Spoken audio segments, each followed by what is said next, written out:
before you made the call that markets would tank if President Trump got elected. I retracted it very soon afterwards, and I did what you should never ever do, which is to let your political biases interfere with your judgment. I thought this is a terrible thing, which it was, but it isn't necessarily going to be terrible for every indicator. And so it was. So this is a mea culpa. This is a mea culpa. I did a mea culpa. I've done that already. Yeah, this was me doing exactly what I tell people not to do, and it's going to happen. We're all mortal. One thing is worth saying, by the way, when we talk about there's a Trump bump. There's also a Merkel bump, a Macron bump, a May bump, an Abe bump. Stock markets have been up all around the world, so something's going on. People like stocks, and why do they? What is the? God knows. I always quote my old teacher Paul Samuelson, who said that the stock market had predicted 9 of the last 5 recessions. The market may not be telling us much of anything at all, except that for some reason people are liking stocks. We had a viewer question, actually, and I think you've kind of already answered it there, asking whether the Trump stock bump reflects a fundamental change to the economy or just the expectation that business owners will eat a larger piece of the pie, with employees and the public at large eating less pie and more externalities like dirty air and water. Yeah, or it might just reflect the fact that investors think that other investors are going to pay more for stocks. I mean, it really doesn't have to mean anything much at all. Let me say so. I am a little surprised that the market doesn't worry more about the downside of a totally catastrophic response if something bad happens. What if we have something really bad happens and they handle everything the way they handled Puerto Rico?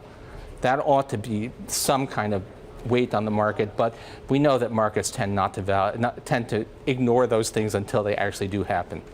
I wanted to play for you a comment from Richard Thaler, the Nobel Prize-winning economist, on what he thinks about what's going on in the stock market. Take a listen. Curious. I don't know about you, but I'm nervous. And it seems like when investors are nervous, they're prone to being spooked. And nothing seems to spook the market. As you said, it just crawls up slowly but surely.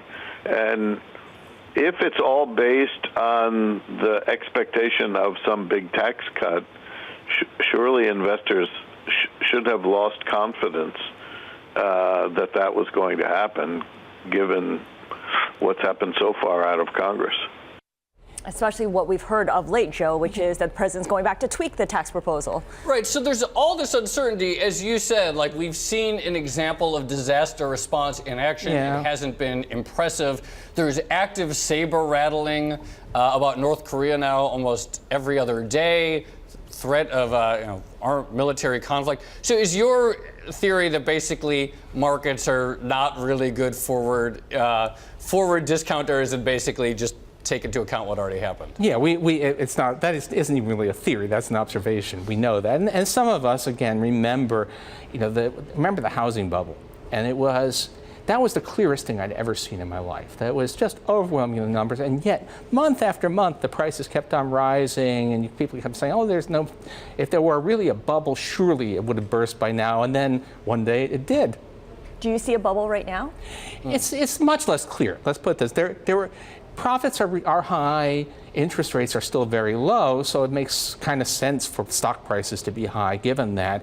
It's more, in this case, I don't see it's a really overwhelming bubble. I just think that there's a disaster risk that the markets are not taking into account.